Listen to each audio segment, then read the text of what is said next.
Hello weavers, this is Darren from rigidheddleweaver.com. Today's video is all about the ply-split join. Now when most of us start weaving, we learn to join new pieces of yarn on the Rigid Heddle loom by using the tail tuck method.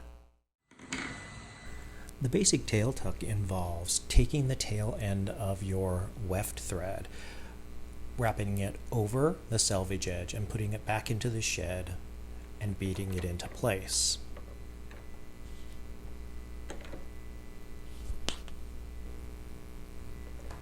When you've got bulky yarn like this unmercerized cotton, the join itself can become bulky too, and it becomes very, very visible, especially when you're using contrasting colors and you start adding in your next picks. As you can see, that's a pretty bulky join. I want to show you the ply-split method, where we literally take the yarn and divide it into two sections and then do the tail tuck with only half of the yarn that we split from the ply. And by doing that, we've reduced the bulkiness of that, and what we produce are joins that are virtually invisible. And it's much easier than you think.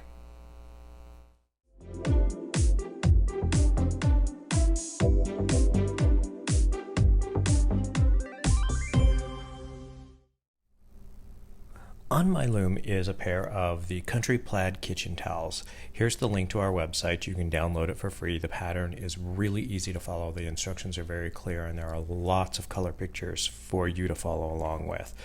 The pattern itself is unique because it includes instructions for two sizes of towels, depending on the size of your loom.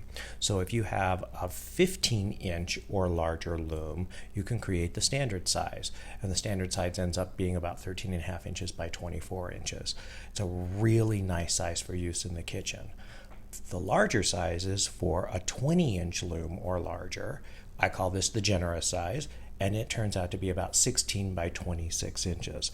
They're both included on the pattern, and they're both very easy to complete. Let's do a quick vocabulary lesson with the word ply. Weavers and yarn makers alike like to use the word ply a lot. It can mean, it can take the form of both a noun and a verb. Here's a piece of worsted weight cotton yarn from the Towel Project that I've untwisted, and I've tried to reveal all of the different strands. Each one of these strands is known as a ply. That's why this particular yarn is known as a 4-ply yarn. There are 4 strands, 4 plies. In order to get those 4 strands back together into one yarn thread, we have to twist them. Yarn makers call this plying. I've just finished weaving the white section on this towel, and I'm getting ready to make a color change. I've left about a 5-inch tail, and I'm going to return my heddle into the exact same position for this last pick, which was a down position. I'm going to unweave this tail about a 1/2 inch. In this instance, it's going to be about 3 of those weft threads that present themselves on the top of the Rigid Heddle loom. And next, I'm going to gently untwist the yarn, just so I can slide something kind of sharp in there, like this tapestry needle. You could use your fingernail, so that I separate the plies in half. This is a 4-ply yarn, so each one of those is going to have 2 plies in it. I take one of those plies, it doesn't matter which one, and I'm going to give it just a gentle twist. I'm plying the yarn. And I'm going to take that plied yarn and I'm going to put it exactly back in the shed where it came from. Notice that I've got, again, about a 30 to 40 degree angle. That's good weaving habits. And I'm going to wrap that exact same yarn around the selvage and put it back into the shed so that it covers the 1/2 inch from before and another 1/2 inch. So that's about 6 of those particular warp threads that you see at the top. So I've got that nice 40 degree angle in here, and now I'm going to beat it gently into place, and we now have a ply-split join. those tails, I like to trim those tails because they can get caught up in things in the laundry when I'm wet finishing. So each one of those tails I'm going to trim down to about an inch. That seems to work for me. To start the next color, I'll leave a 5-inch tail on the opposite side, or the right side of the fabric in this instance. Alternating in this manner helps reduce the bulkiness that you might get if you only did your joins on one side. I've left a 5-inch tail. I'm using good weaving technique by laying this pick in with a 30 to 40 degree angle, gently beating it in place, and returning to the exact same shed that it started. In this instance, it's an up shed. I'm going to unweave about a 1/2 inch. That's 3 of the warp threads that present themselves on top. Give it a gentle twist to untwist the yarn. Insert something sharp like this tapestry needle so that I can separate the plies. And I'm going to divide those plies equally. So I've got 2 plies in each one. Take one of those. It doesn't matter which one you pick, either one. Give it a gentle twist so that you are kind of matching the ply that the yarn had naturally, and insert it back into that shed about a 1/2 inch. Then I'm going to take that same yarn and I'm going to wind it over the selvage edge, and I'm going to insert it back into the shed for about an inch. That would be about 6 strands that present themselves on the top of this warp. Gently beat it into place, and voila, you have your second ply-split join.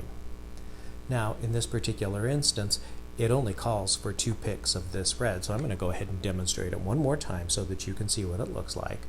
I'm going to go ahead and insert my shuttle with the yarn, and this, as you just guessed, is we're now going to end a color, and we'll do that the same way that we did on the other side. So I'll leave a tail that's about 5 inches long, cut that from the shuttle. I'm going to need to return it to the same shed position, so that was a down position, and I unweave about a 1/2 inch, or in this instance 3 of the warp threads that present themselves on top. Gently untwist, finding those plies in that thread of yarn and dividing those plies in half using something sharp. Give it just a gentle twist so that you've returned the ply as the manufacturer had it before. Insert it back into the shed from the same place that it came from, leaving about a 30 to 40 degree angle. I'm then going to find my selvage yarn. The selvage is there on the bottom this time, so I want to wrap around the selvage and bring it back into the shed, going over about an inch. In this instance, that would be about 6 of the warp threads that present themselves on top. Go ahead, gently beat that into place, and now you have a ply-split join. Again, trim each one of those tail ends to about an inch. And I'm ready to begin my next color. To start the next color, I'll leave a 5-inch tail on the opposite side, so in this instance it's going to be on the left-hand side, and again, alternating like this reduces the bulkiness on any one side. I'll leave about a 5-inch tail and a nice 30 to 40 degree angle, and gently beat it into place. Return it to the same shed, in this instance an up shed. Unweave, untwist, separate the plies equally, give it a gentle twist, and return it to the shed.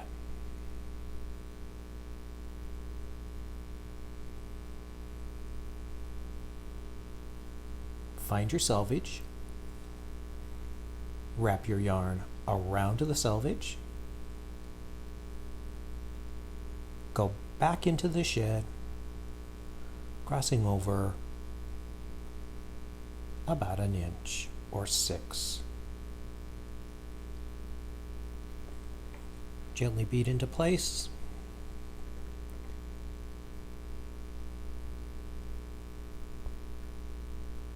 Trim to about 1 inch.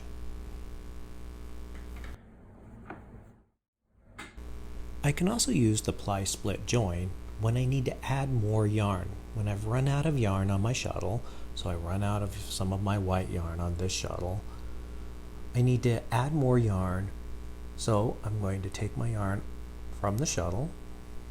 I like to tie mine on with a slip knot so that it doesn't come off while I'm weaving. And I just wrap the yarn around the shuttle, insert it into the shed, make sure that I don't catch anything the wrong way, and come out part way through the shed. On these Ply-Split joints, I like to hide these joints somewhere in the middle of the fabric and not on the edge. Make sure that I'm using good weaving techniques, about a 30 to 40 degree angle, and gently beat into place. Return to the same shed. In this instance, it was an up shed. Now I untwist my yarn just as we did. This piece of yarn was a little bit long, so I decided to trim it down a little bit. But untwist and insert something sharp so that you can separate the plies. This is another reason why you shouldn't bite your fingernails. Your fingernails would have done a good job for you. Give one of those a gentle twist to return the ply, and you're going to insert it back into the shed. This time you're going to go about an inch or over 6 of those warp threads that present themselves on top. I like to gently beat this one back into place just so that I have everything secure. It kind of makes it easier, especially when you're joining these in the middle of the fabric. Got a new shuttle that's all wound with my yarn. I'm going to go ahead and insert that in the same shed. So this is the up shed. I'm still not done with this one pick yet, and I've still got to finish off this Ply-Split join. And I'm going to count over 3 of the weft threads so that this yarn exits exactly in the middle of where we had half of a ply in this pick. Then beat it into place, gently untwist it, separate the plies evenly. Notice that I'm still in my up shed. Give it a gentle twist, and I'm going to insert it back into the shed so that it travels 1 inch, or in this particular instance, that's going to be about 6 of the warp threads. Gently press it into place, and you've now joined 2 pieces of yarn and hit it in the center of your fabric. As you keep weaving, I'm going to throw one more pick in here because I want you to see how really hard these Ply-Split joins are to see. You've reduced the bulk by quite a bit, and by the time you finish this project, it's going to be virtually invisible. So you can see it's really hard to find that join. Trim those to about an inch and continue weaving. This is what my project looks like after it's been wet finished. Comes out of the washer and dryer. All those tails have fluffed up nicely. There's the one up there at the top where I ran out of thread on my shuttle. So I'm going to go ahead and now trim each one of those tail ends flush with the fabric. I'm going to try and get it just as close as I can to the surface of the fabric without actually cutting the fabric. I'm going to go ahead and trim all of those. And look at what happens. You've got this beautiful, almost invisible seam where you joined your yarns. trim these reds. This is where it's going to become very apparent if this ply split really worked. And you can see, man, that just looks great. You can hardly tell that that's where I joined your yarn. I'll do the same up here at the top, where I added my additional yarn because I ran out, trimming all of those, making sure everything is nice and flush, and it virtually disappears. The tail tuck and the ply split method are my two go-to ways to join yarn in my rigid heddle loom weaving. What I find is that if I've got a really bulky yarn that I'm working with, the ply split join method is my all-time favorite. It just reduces the bulkiness of those joins and it produces a join that's virtually invisible. So I hope I've inspired you to get your rigid heddle loom out, warp it, and weave something wonderful.